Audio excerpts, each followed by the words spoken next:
나중에 내 보험이 잘 가입되어 있는지 궁금해하시고 의심을 하십니다. 그 이유는 다른 사람에 의해서 가입해서일 겁니다. 그 첫 단계를 내 스스로 답을 찾는다면 의문 의심 없이 보험을 준비할 수 있을 겁니다.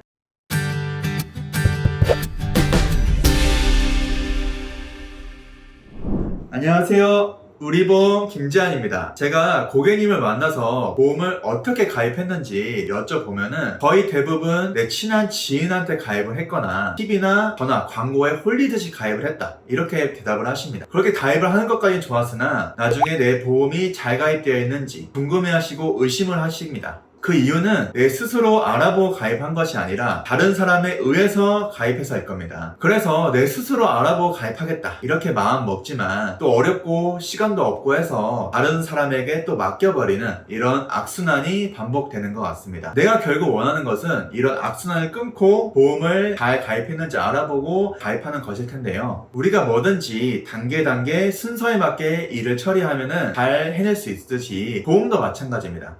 그 순서를 제가 알려드릴 것이고 그 첫 단계를 내 스스로 답을 찾는다면 의문 의심 없이 보험을 준비할 수 있을 겁니다. 그 첫 단계는 보험을 가입하는 근본 이유에서부터 출발하면 찾을 수 있습니다. 우리가 보험을 가입하는 이유는 나에게 일어날지도 모를 위험들을 사전에 잘 대비하기 위해서일 겁니다. 결국 내가 첫 번째로 해야 할 것은 나에게 일어날 위험들이 뭐가 있나, 남에 의해서가 아니라 내 스스로 생각을 해보는 겁니다. 그런데 막상 제가 이렇게 질문을 드리면은 뭐 자동차 사고, 암 이렇게 특정 부분만 생각을 하시게 됩니다. 그래서 제가 종합적으로 어떤 위험이 있는지 알려드리려고 합니다. 나에게 일어날 수 있는 크고 작은 위험들은 굉장히 다양하겠지만 작고 사소한 위험은 제외하고 크고 치명적인 위험을 알아보겠습니다. 뼈에 실금이 가서 골절 진단비 10만원 안 나왔다고 해서 내가 보험을 잘못 가입했다 하진 않으니까요. 그러면 나에게 일어날 수 있는 크고 치명적인 위험을 같이 한번 알아볼까요?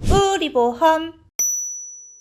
알아보기 쉽게 위험을 구분하면은 내 몸이 다쳤다, 아프다 하는 신체, 내 잘못으로 큰돈을 물어줘야 한다 하는 배상 책임, 내가 가지고 있는 재산, 이렇게 크게 세 가지로 분류할 수 있습니다. 내 몸 신체에는 크게 다치거나 큰 병에 걸렸다, 또 생각보다 빨리 죽었다, 돈은 없는데 오래 산다, 나이 들어 간병비가 많이 든다 하는 위험들이 있을 수가 있고, 배상 책임에는 교통사고나 화재사고, 일상생활 속에 사고에서 상대방을 다치게 한다거나 상대방의 물건을 망가뜨리는 이런 위험이 있을 수가 있습니다. 재산에는 내가 가지고 있는 자동차, 주택, 부동산이 있을 수가 있겠죠. 우리가 보험을 준비한다 하면은 암보험 등 내 신체에 대해서만 집중을 하게 되는데 이 배상 책임이라는 위험을 먼저 위험해야 합니다. 왜냐하면은 내가 물어줘야 할 금액은 정해져 있는 것이 아니라 재수없으면 수억에서 수십억까지 될 수가 있기 때문이죠. 그러면 이런 위험들을 어떻게 대비하느냐, 큰 사고나 큰 병은 후유장애, 진단비, 수술비, 실손 의료비 같은 보험으로 대비를 하게 되고, 조기 사망은 사망보험, 장기 생존은 우리가 연금을 준비하죠. 간병비는 간병보험, 치매보험으로 대비할 수 있습니다. 교통사고의 배상금이나 큰 사고, 중과실 사고에서의 형사비금은 자동차보험, 운전자보험으로 대비를 하고, 화재사고의 배상금은 화재보험, 일상사고는 일상생활 배상 책임이라는 보험으로 대비할 수 있습니다. 내 자동차나 주택 등은 자동차보험, 화재보험으로 대비할 수가 있겠죠. 자, 이렇게 첫 단계로 위험을 종합적으로 판단을 하게 되면은 미처 내가 생각하지 못해서 대비를 하지 못하는 그런 상황을 예방할 수가 있고, 어떤 보험이 나에게 필요한지, 그리고 위험의 우선순위도 나 스스로가 정할 수 있게 되어 보험을 뭐부터 준비하면 되는지 내 안에서 답을 찾을 수 있습니다.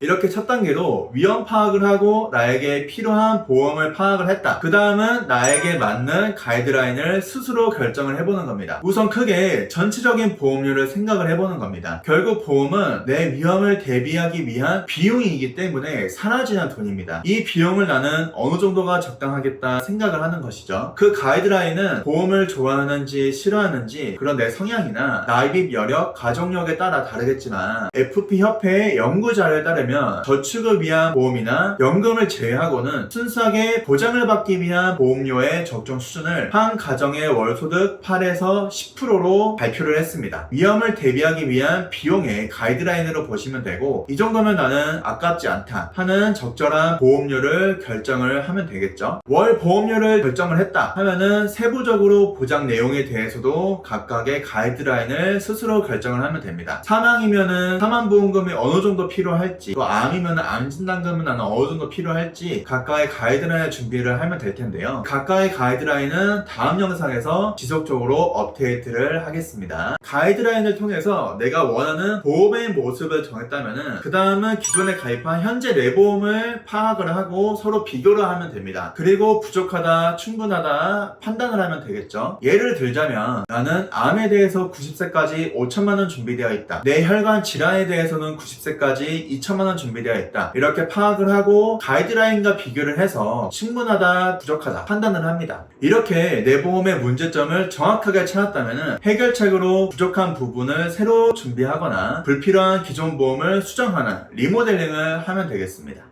우리 보험.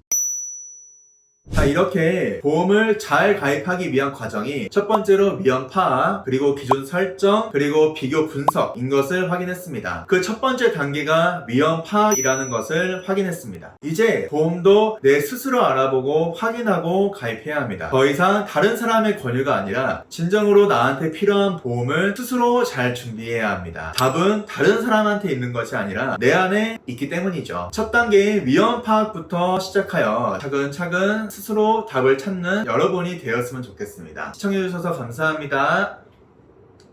본인은 신한금융 플러스 보험 대리점 설계사로 해당 상품에 대해 충분히 설명할 의무가 있고 가입자는 가입에 앞서 이에 대한 충분한 설명을 받으시기 바랍니다. 본인은 다수의 보험사와 계약 체결 및 대리, 중개하는 보험 설계사이고 보험회사로부터 보험 계약 체결권을 부여받지 아니하였습니다. 보험 계약자는 계약 체결 전 상품 설명서 및 보험 약관을 자세히 읽어보시기 바랍니다. 상기 내용은 모집 종사자 개인의 의견이며 계약 체결 에 따른 이익 또는 손실은 보험 계약자 및 피보험자에게 기속됩니다. 본 광고는 생명보험 및 손해보험 광고 심의 기준을 준수하였으며 유효기간은 심의일로부터 1년입니다.